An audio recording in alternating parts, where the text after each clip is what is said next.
కనిష్క సిద్ధుతో మాట్లాడుతూ అసలు ఆ తులసి కంటే అందంలో, ఆస్తి అంతస్తులో నాకు ఏం తక్కువ సిద్ధు, ఎందుకు నన్ను మోసం చేయాలని చూస్తావని చెప్పి అంటూ ఉంటే అప్పుడు సిద్ధు, చూడు కనిష్క, తులసి మెడలో నేను తాళి కట్టాను. ఒకవేళ నేను నీ మెడలో మళ్ళీ తాళి కట్టి ఉంటే అప్పుడు నీకు అన్యాయం జరిగినట్టు. ఏది ఏమైనా నేను నీకు సారీ చెప్తున్నాను. ఐఎమ్ రియల్లీ సారీ అని చెప్పి సిద్ధు కనిష్కకి సారీ చెప్తూ ఉంటే అప్పుడు కనిష్క, సిద్ధు, నేను నిన్ను ప్రాణం కంటే ఎక్కువగా ప్రేమిస్తున్నాను సిద్ధు, దయచేసి నా ప్రేమను అర్థం చేసుకో, ఆ తులసికి విడాకులు ఇచ్చేసి నన్ను పెళ్లి చేసుకో అని చెప్పి కనిష్క అంటూ ఉంటుంది. ఇక దాంతో సిద్ధు, లేదు కనిష్క, ఎట్టి పరిస్థితుల్లోనూ తులసికి నేను విడాకులు ఇవ్వలేను, ఈ జన్మకు తులసి నా భార్య అని చెప్పి సిద్ధు అంటూ ఉంటాడు. ఇక దాంతో మునుస్వామి, అమ్మ కనిష్క, అతన్ని బతిమలాడాల్సిన అవసరం మనకి లేదమ్మా, మన పరువు తీసిన వీళ్ళను ఎట్టి పరిస్థితుల్లోనూ నేను వదిలిపెట్టను, ఇంతకంటే గొప్ప సంబంధాన్ని అందగాడిని తీసుకొచ్చి నీ పెళ్ళి అంగరంగ వైభవంగా నేను జరిపిస్తాను అని చెప్పి మునుస్వామి బస్వరాజు వైపు చూస్తూ, చూడు బస్వరాజు, గుర్తుపెట్టుకో, నన్ను నలుగురిలో ఇన్సల్ట్ చేశావు, అందుకు అంతకింత ప్రతీకారం ఖచ్చితంగా తీర్చుకుంటాను, నీ కుటుంబాన్ని మాత్రం సంతోషంగా ఎట్టి పరిస్థితుల్లోనూ ఉండనివ్వను అని చెప్పి కనిష్కను తన భార్యను తీసుకుని మునుస్వామి అక్కడి నుండి వెళ్ళిపోతాడు. బస్వరాజు సిద్ధు మీద మండిపడుతూ, రేయ్, అసలు నిన్ను ఎంతలా నమ్మానురా, పెద్దోడిని కూడా పక్కన పెట్టి నిన్నే నేను వెంటేసుకొని తిరిగాను, నా రాజకీయ వారసుడివి నువ్వేనని అందరికీ చెప్పుకుంటూ వచ్చాను, అటువంటిది నువ్వే నన్ను నిలువునా ముంచేస్తావని అస్సలు అనుకోలేదు, నువ్వు చేసింది మాత్రం నేను ఈ జన్మలో మర్చిపోలేను అని చెప్పి బస్వరాజు అక్కడి నుండి వెళ్ళిపోతాడు. అందరూ అలా సిద్ధుని ఎన్నో మాటలు అనడంతో సిద్ధు తన గదిలోకి వెళ్ళి బాధపడిపోతూ ఉంటాడు.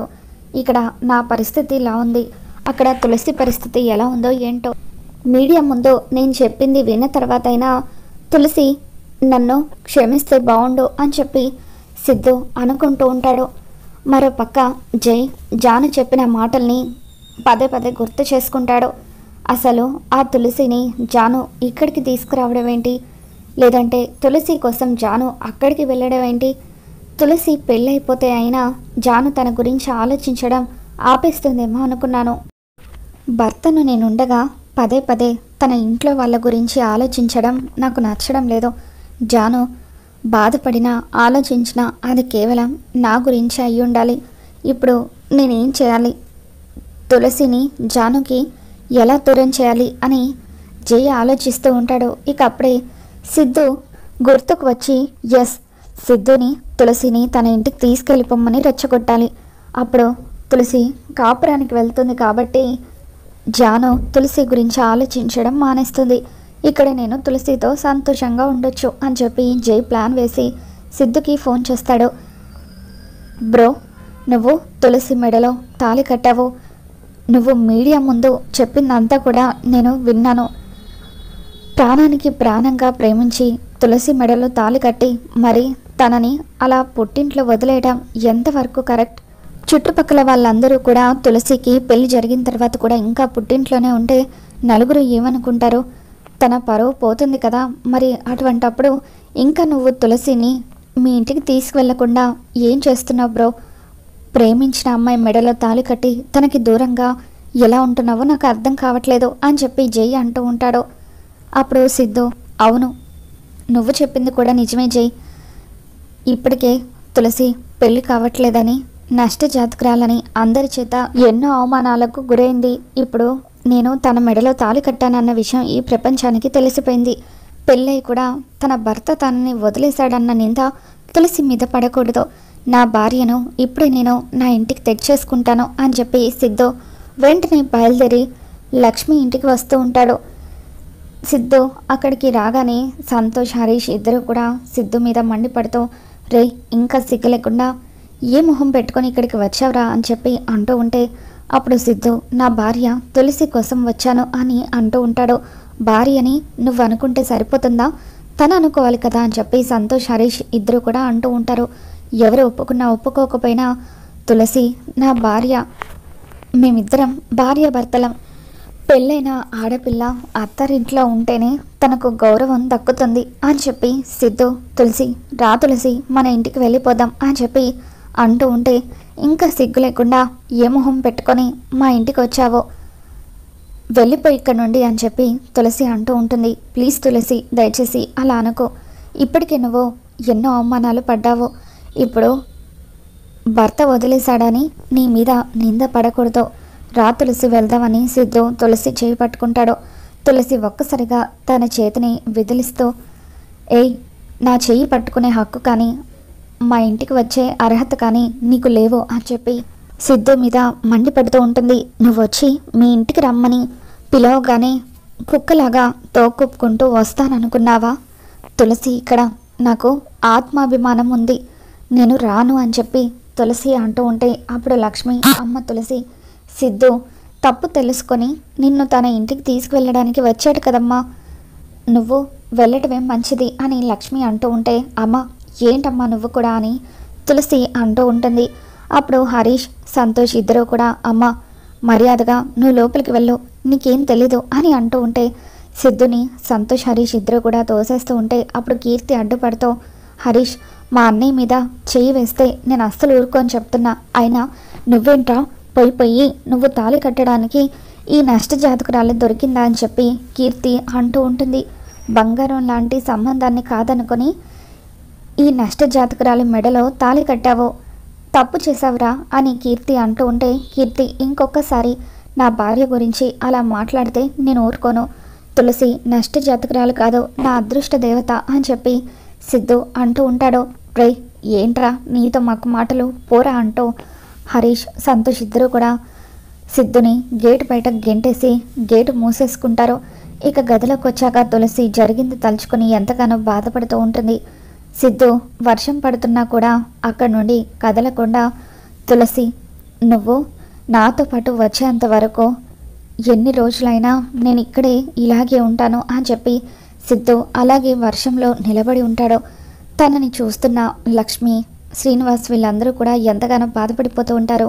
లక్ష్మి తులసి దగ్గరికి వచ్చి అమ్మ తులసి ఒక్కసారి అటు చూడమ్మా, సిద్ధు నీ కోసం వర్షంలో ఎలా తడుస్తున్నాడో చూస్తుంటే తనది నిజమైన ప్రేమలా అనిపిస్తుంది. మొదటి నుండి మనం సిద్ధుని చూస్తూనే ఉన్నాం కదమ్మా, మన కుటుంబానికి సమస్య వచ్చిన ప్రతిసారి కూడా తను మన కుటుంబాన్ని కాపాడుతూనే ఉన్నాడు అని చెప్పి లక్ష్మి అంటూ ఉంటుంది. అప్పుడు అతను మన కుటుంబాన్ని కాపాడి ఉండొచ్చమ్మా, కానీ ఇప్పుడు తను నా విషయంలో చేసింది మాత్రం తప్పే అని తులసి అంటూ ఉంటుంది. కీర్తి తులసి దగ్గరకు వచ్చి తులసి మా అన్నయ్య ఎలా ఉండేవాడు, నీ వల్ల ఎలా అయిపోయాడో చూడు, పొరపాటున మా అన్నయ్యకి నీ వల్ల ఏదైనా అవ్వాలి, నిన్ను నేనే నా చేతులతో చంపేస్తాను, ఎట్టి పరిస్థితుల్లోనూ నిన్ను విడిచిపెట్టను అని చెప్పి కీర్తి తులసికి వార్నింగ్ ఇస్తూ ఉంటుంది. చూసావా అమ్మ, నేనేం తప్పు చేశానని అందరూ కూడా నన్ను ఎన్నో మాటలు అంటున్నారు. సిద్ధు నాకు తెలియకుండా నా మెడలో బలవంతంగా ఈ తాళి కట్టాడు, మరి అటువంటప్పుడు నేను చేసిన తప్పే ఉందని అందరూ కూడా నన్నే మాటలు అంటున్నారు అని చెప్పి తులసి ఇన్ని రోజులు పెళ్ళవ్వలేదని ఒక బాధ, ఇప్పుడు పెళ్ళైన తర్వాత ఒక బాధ అని చెప్పి ఎంతగానో బాధపడిపోతూ ఉంటుంది. అప్పుడు లక్ష్మి తులసి వైపు చూస్తూ అమ్మ తులసి నీ మెడలో సిద్ధు కట్టిన తాళికి ఎటువంటి విలువ లేదని అంటున్నావు కదా, మరి ఇంకా ఎందుకు ఆ తాళికి విలువిచ్చి దాన్ని నీ మెడలో ఉంచుకున్నావు, తీసేయని అంటూ ఉంటే తులసి ఆశ్చర్యంగా చూస్తూ ఉంటుంది. అమ్మ అని అంటూ ఉంటే అప్పుడు లక్ష్మి అమ్మ తులసి నేను చెప్పింది నువ్వు విన్నది నిజమే, నీ దృష్టిలో సిద్ధు నీ భర్త కానప్పుడు ఇంకా ఆ తాళిని నువ్వు మెడలో ఎందుకు వేసుకున్నావని చెప్పి లక్ష్మి ప్రశ్నిస్తూ ఉంటుంది. తులసి ఏం సమాధానం చెప్పలేక ఏడుస్తూ ఉంటే నువ్వు తాళికి మాత్రమే విలువిస్తే సరిపోదు, ఆ తాళిని కట్టిన భర్త కూడా విలువివ్వాలి, నేను చెప్తున్నాను విను. అలా వర్షంలో సిద్ధు ఉదయం నుండి తడుస్తూనే ఉన్నాడు. తను కనీసం పచ్చి మంచినీళ్ళు కూడా తీసుకోలేదు. సిద్ధుని చూస్తూ ఉంటే నా గుండె తరుక్కుపోతుంది. నువ్వు ఇలా ఇంకా ఆలోచించడం కరెక్ట్ కాదు, వెళ్ళమ్మా, వెళ్ళి సిద్ధుకి నచ్చ చెప్పు, తనని భర్తగా అంగీకరించి తనతో పాటు వెళ్ళు అని లక్ష్మి అంటూ ఉంటుంది. ఇక దాంతో తులసి కన్నీళ్లు తుడుచుకొని సిద్ధు దగ్గరికి వస్తుంది. సిద్ధు ఏంటిదంతా, వెళ్ళిక్కడి నుండి అని అంటూ ఉంటే, లేదు తులసి, నువ్వు నాతో పాటు మా ఇంటికి వచ్చే వరకు నేను ఇలాగే వర్షంలో తడుస్తూనే ఉంటాను అని చెప్పి అంటూ ఉంటాడు. నీకేమైనా పిచ్చి పట్టిందా? ఇలా వర్షంలో తడిచి తడిచి నీకేదైనా అయితే అని చెప్పి అందరూ మళ్ళీ నా మీదే నిందలు వేస్తారు.